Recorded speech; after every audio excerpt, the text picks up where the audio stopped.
आइए पढ़ेंगे हम आज सुगम गणित क्लास 7 का फर्स्ट चैप्टर जो है यहाँ पे दिया हुआ है पूर्णांक का जो पहला प्रश्न है प्रश्नमाला 1A हल करेंगे। यहाँ पे दिया हुआ है पूर्णांकों के जोड़ का जो गुण धर्म है प्रदर्शित होता है उसका नाम लिखना है। तो हम इस प्रश्न को बारी बारी से हल करेंगे। यहाँ पे 5 + -3 बराबर -3 + 5। तो यहाँ पे दिया छोटी ब्रैकेट, यहाँ पे भी छोटी ब्रैकेट में दिया हुआ है। तो इस प्रश्न को हम देखते हैं बारी बारी से। देखिए यहाँ पे दिया हुआ है 5 + छोटी ब्रैकेट -3 बराबर छोटी ब्रैकेट -3 + 5। तो इस प्रश्न में दिया हुआ है इसका नाम जो है क्रम विनिमय नियम इसका लिखेंगे, क्योंकि यहाँ पे देखिए प्रश्न जो संख्या है पहला में यहाँ पे देखिए आप, यदि ए और बी कोई पूर्णांक हो तो a + b और बराबर b + a, अतः पूर्णांकों का योग क्रम विनिमय नियम का पालन करता है। तो इसलिए हम इसको कहेंगे क्रम विनिमय नियम। तो ये जो प्रश्न का जो हल होगा a और b कोई भी संख्या हो, चाहे वो प्लस में हो चाहे वो माइनस में हो, तो इस नियम को हम कहेंगे क्रम विनिमय नियम।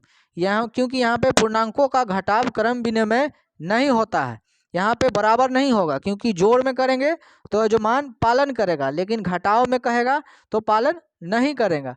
तो इसमें देखिए यहाँ पे जोड़ में है तो दोनों तरफ मान यहाँ पे 3 और 3 ही आ रहा है।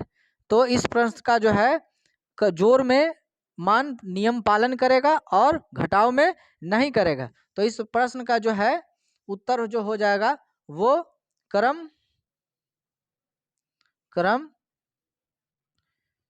विनिमय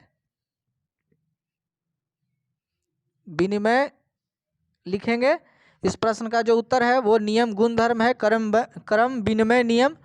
दूसरे प्रश्न में दिया हुआ है छोटी ब्रैकेट -7 प्लस मंझली ब्रैकेट 1 + -6 छोटी ब्रैकेट और मंझली ब्रैकेट बंद है। यहाँ पे बराबर का चिन्ह दिया हुआ है। यहाँ पे देखिए मंझली ब्रैकेट और छोटी ब्रैकेट -7 + 1 मंझली ब्रैकेट +-6। तो इस प्रश्न में यहाँ पे देखिए 3 टर्म दिया हुआ है यहाँ पे। तो इस प्रश्न में देखिए यहाँ पे आप देख रहे हैं यहाँ पे जो है मान सहचर नियम का पालन कर रहा है।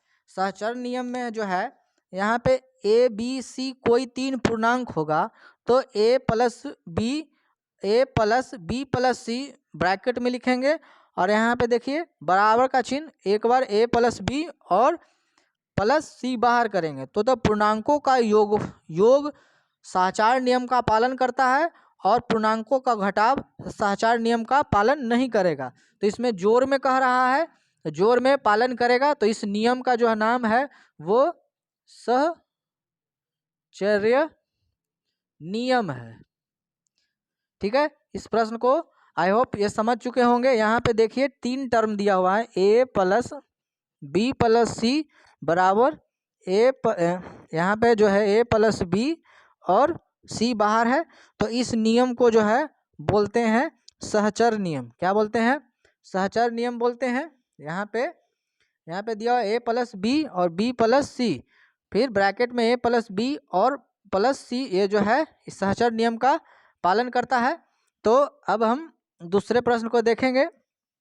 दूसरे नंबर जो प्रश्न है यहाँ पे आप देख रहे हैं, यहाँ दिया हुआ है निम्नलिखित पूर्णांकों के योज प्रतिलोम लिखें। योज प्रतिलोम का मतलब होता है जस्ट उल्टा। जैसे किसी भी संख्या में यहाँ पे देखिए योज प्रतिलोम का मतलब होता है किसी भी संख्या दिया हुआ है उसके उल्टे से गुणा करने पर मान जो है 0 आना चाहिए। जैसे मान लीजिए यहाँ पे कोई संख्या है, यहाँ पे हम बता रहे हैं, जैसे मान लीजिए कि यहाँ पे प्रश्न का ही हम लिखते हैं। दूसरा नंबर का प्रश्न जो है यहाँ पे 10 है, तो 10 का जो योज प्रतिलोम हो जाएगा वो -10 हो जाएगा, क्योंकि यहाँ पे 10 में हम -10 को अगर हम जोड़ेंगे तो जो हमारा मान आएगा वो 0 हो जाएगा। ठीक है, तो इस प्रश्न को हम देखेंगे। तो अगले प्रश्न जो 2 नंबर प्रश्न है, यहाँ पे दिया हुआ है -3, तो -3 का योग प्रतिलोम जो होगा वो +3 होगा। फिर तीसरे नंबर प्रश्न को देखेंगे। तीसरे नंबर प्रश्न जो है -9 है, तो -9 का जो है योग प्रतिलोम लिखेंगे, तो ये योग प्रतिलोम जो हो जाएगा वो +9 हो जाएगा। चौथे नंबर प्रश्न देखेंगे। चौथे नंबर प्रश्न जो है 0 है, तो 0 का योग प्रतिलोम 0 ही होता है, यानी 0 का कुछ नहीं होता है, तो 0 का हम 0 लिखेंगे। तो इस प्रकार से हमारा बारी बारी से सभी प्रश्नों को हम हल कर लिया। अब तीसरे नंबर जो प्रश्न है, यहाँ पे देखिए, कहता है निम्नलिखित में पूर्णांकों का योज तत्समक पहचानिए।